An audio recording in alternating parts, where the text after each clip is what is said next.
morning, kids. This is Santa Claus coming from the Peppermint Depot in the North Pole. I am going to read a book for Sarah and the SC Child Show. Every year I read you this book, and my letters have already been read. Now I'm going to read you the book. It's called The Night Before Christmas. It was the night before Christmas, and all through the house not a creature was stirring, not even a mouse. The stockings were hung by the chimneys with care, in hopes that St. Nicholas soon would be there. The children were nestled all snug in their bed, while visions of sugar plums danced in their head. Mama in her kerchief and I in my cap had just settled our brains for a long winter's nap. When out on the lawn there rose such a clatter, I sprang to my bed to see what was the matter.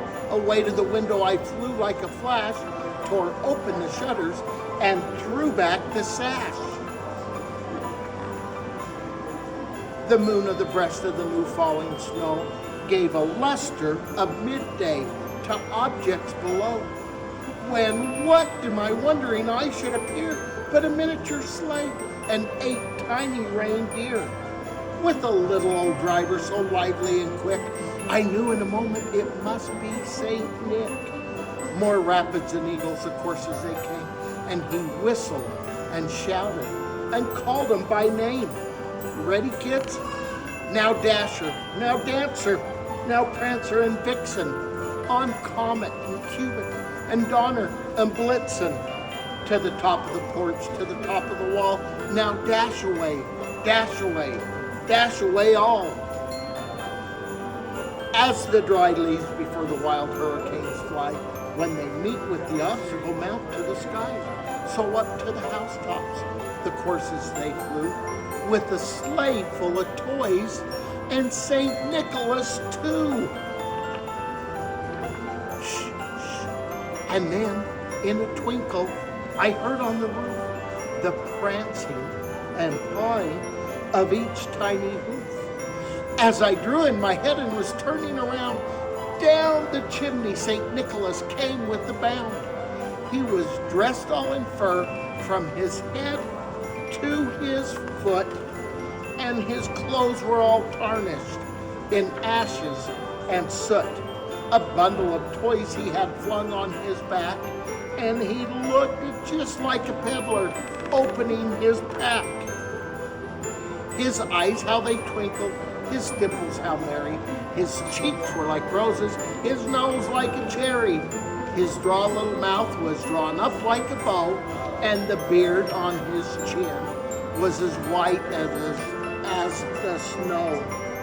The stump of a pipe he held tight in his teeth, and the smoke it encircled his head like a wreath. He had a broad face and a round little belly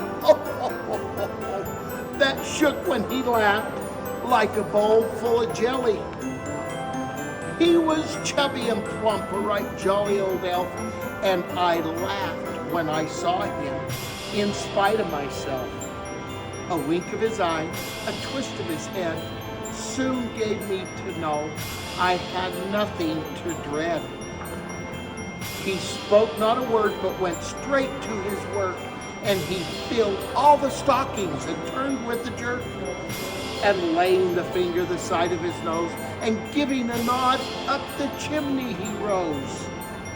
He sprang to his sleigh, to his team gave a whistle, and away they all flew like the down of a thistle. But I heard him exclaim as he flew out of sight, "Merry Christmas to all, and to all a good night." Kids, this is Santa Claus's favorite book. He reads it right before we go to bed, and we wait for Santa Claus to come. So make sure you grab your parents by the hands and grab a copy of 'Twas the Night Before Christmas, and you guys all get around the fire and get warm and comfy in your brand new pajamas and a candy cane after you've set the milk and cookies out for Santa Claus, and you read this book.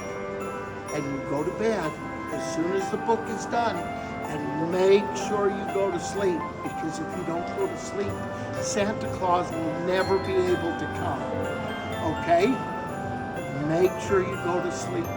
And as soon as you fall asleep, I promise it will be morning and magical things will happen on Christmas morning. Bye, kids. Thanks, Sarah and the SC Child Show for letting me do this for you. Have a Merry Christmas and a Happy New Year, and Santa will see you next year, I'm sure. Thank you very much for sending these letters to Santa. Again, I will make sure that my elves get right on top of them, and we'll make sure we get them packed up for the 24th. Make sure you go to bed early, and don't try and catch me, because Santa's too fast. He's quicker than lightning. Okay? Go to bed, close your doors, and just wait for Christmas morning and let the magic happen. Merry Christmas, kids.